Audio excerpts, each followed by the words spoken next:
Good morning, everyone. Morning everyone. Kevin, on the topic of HIIT, high intensity training, Yeah. it's been under discussion quite a lot in the past, and I don't think it is what people want to hear, that less is more. I think there's a common belief that more is more. Sean, okay. In 1971, Arthur Jones came out with a high-intensity system of training. And this is an old system that went back as far as 1900. So in 1900, it was discovered that heavier, harder, shorter work gave better results than taking a longer time to over it with a lighter weight, a smaller weight, or anything like that. And he worked on this thing, and he brought out a guy called Viator, who was only 19 at the time. This guy won the Mr. America. This was 1971, with an incredible physique, and he only trained 3 times a week for about 25 minutes of workout. Mike Mentzer met him at that Mr. America because they were around about the same age. Mike came 10th, and Viator said to Mike, please go meet Arthur Jones, who's the guy who helped him with his training. So Mike made it his business to go and speak to Arthur Jones, and Arthur Jones invited him to come to Florida, where he was living, to come and see what was going on. And he said it absolutely opened his mind.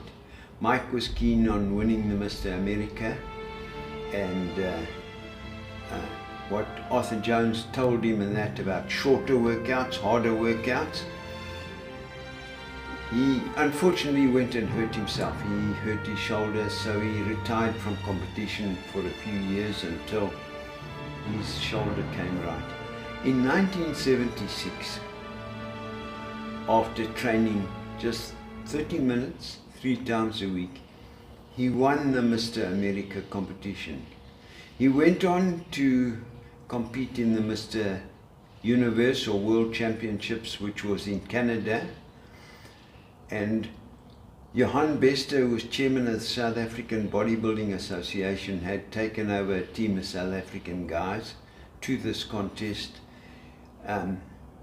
They weren't allowed to compete due to the sanctions against South Africa at the time, but he came back and he said to me, look at this guy Mike Mentzer, he's incredible. He only came second at that competition, but he really impressed Johan Bester. And of course I'd known about Mike since that 1971 Mr. America, but he started to come out in the Joe Weider magazines writing about a heavy duty program, 30 minutes, 25 minutes, 2-3 times a week and that. And I started reading these things and following them. In 1977 I went over to compete in the Mr. International, and I competed against a chap, Dave Masterakis, who happened to have been at that time Mike's training partner. So I met Mike there. I mean, meeting this guy was incredible. This guy was enormous. I mean, his calves were sticking out of his pants. His forearms, you couldn't believe his forearms, and these shoulders of his were ridiculously big. So I met him.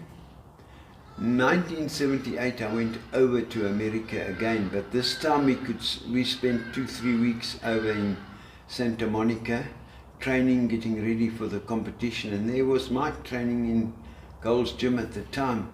He was actually getting ready for the Mr. Universe competition. Now, I witnessed quite a few of his workouts during that period, and 1 or 2 of them he asked me to stand by him and support him or help him with certain exercises where he didn't have a training partner or his friends weren't there with him. So I stood by and I helped him doing these things. The workouts were incredibly short. as he explained in his heavy duty system, and I witnessed it, and he did train according to those principles that he was giving in that training program. So I saw him, and he went on a few weeks later to win the Mr. Universe, or the World Championships as they called it in those days. And of course, everything after that, Mike himself just proved correct. He entered the Mr. Olympia. He won his class and came second in 1979. He came fifth in 1980 at the Olympia, which I believe, and I saw, and everyone else who actually saw it, when Arnold won his 7th Mr. Olympia, that the title should have gone differently, and I feel Mike was definitely one of the guys to have been one of the winners at possibly that year. And that was the end of Mike as far as a competitive bodybuilder, but he brought out books after that, and I read and I read and I tried them, and I trained along those systems. In fact, in 1979 I entered and won the Mr. South Africa, training along Mike's heavy duty system of training. It was the first time that I was able, as a competitive bodybuilder, to get my body weight beyond 90 kilos, which made me a heavyweight.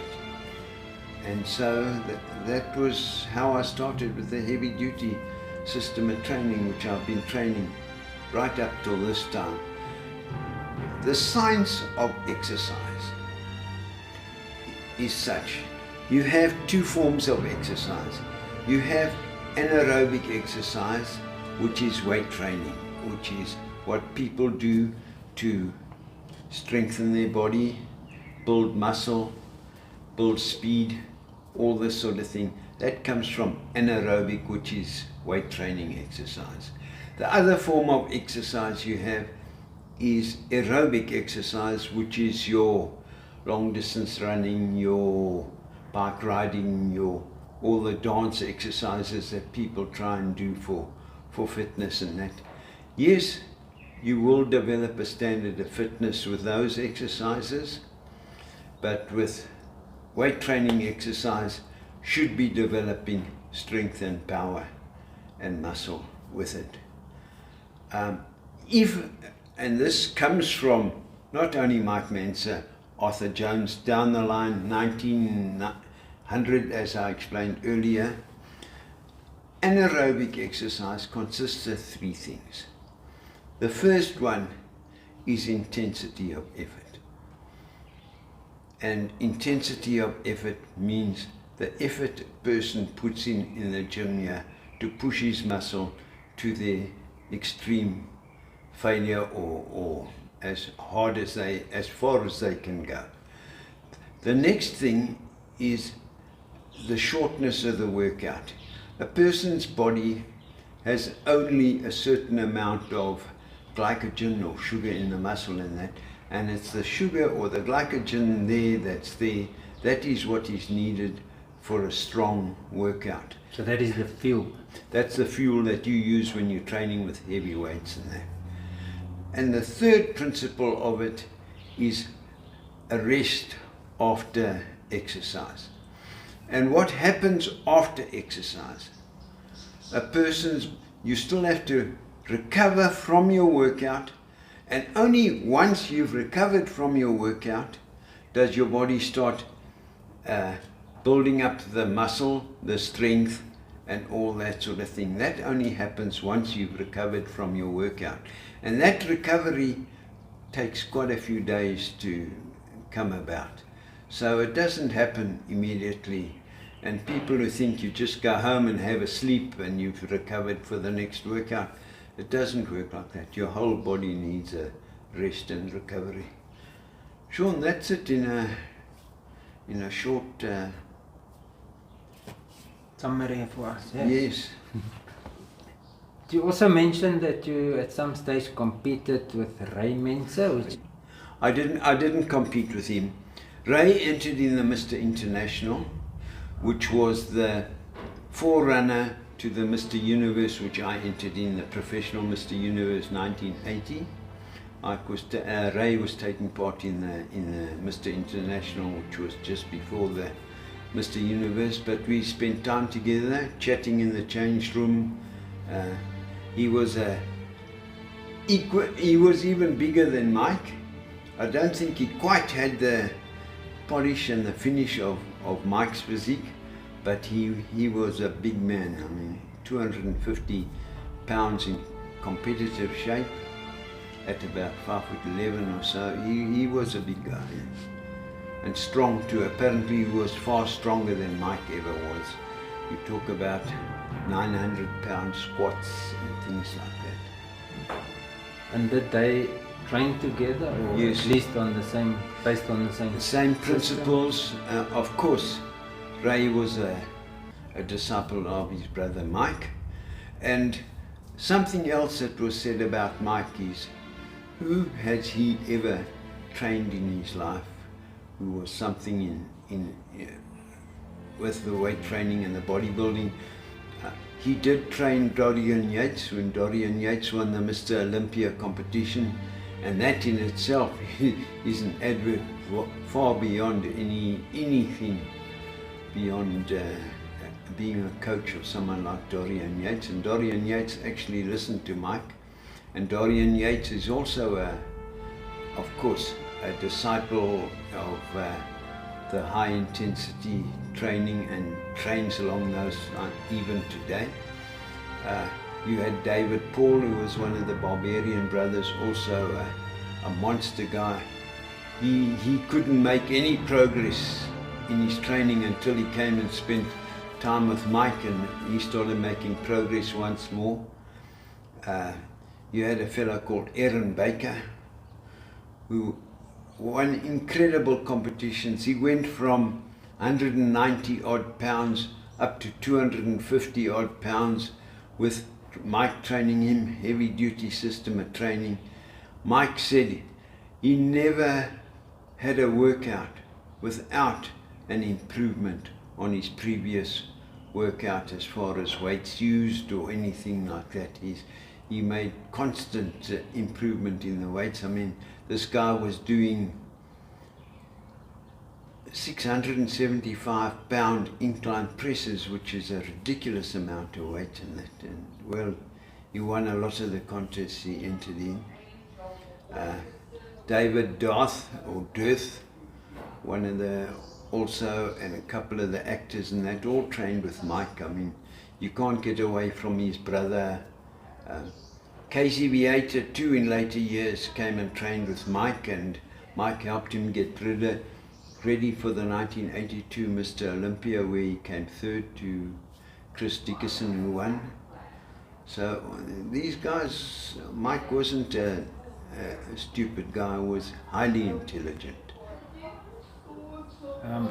I think, even speaking for myself, these days, I mean, when one has to look at your responsibilities, work-wise, family-wise, I definitely don't have the time either to spend hours in the gym. So currently I'm also doing twice a week with you, and I've also seen improvements in my later years, older years, being older, compared to my younger years, where I would spend more time in the gym and seeing less results. Sean, this thing of being in the gym every day, spending an hour or two, you really are wasting your time and your energy in that. What people must just realize is that once you've used the glycogen in your body, which is about 20 minutes, possibly 30 minutes of glycogen in a person's body, once you've used it, any further exercise beyond that, you are actually using your muscle tissue for energy.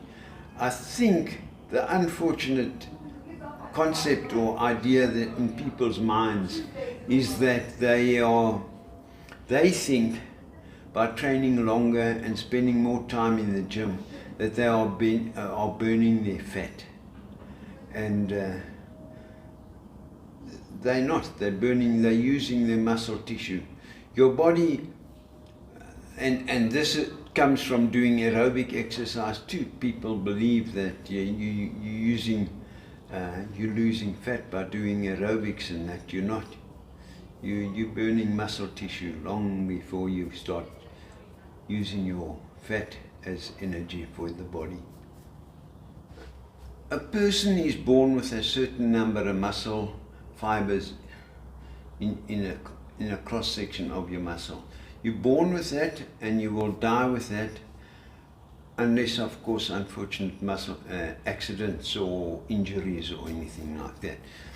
Now, with heavy duty or high intensity type training, those muscle fibers thicken, and they stay thick like that. A general training program where people are in the gym and they're pumping their muscles, and their muscles are growing through pumping exercise and that. If you had to do a cross section of their muscle at that time, you will find the muscle fibers are still very thin, but there's a good covering of liquid around those fibers and that. Whereas with heavy duty, high intensity type training, those muscle fibers are thick, and they stay thick like that. There's very little moisture around them, so that when a person, for some reason or other, has to stop training or misses because of possible injuries or something or other, the muscles don't shrink as much as if someone who is a normal guy with a light training and pumping up the muscle, they lose all that moisture, and that the muscles fall flat pretty quickly. This happened to me some years ago.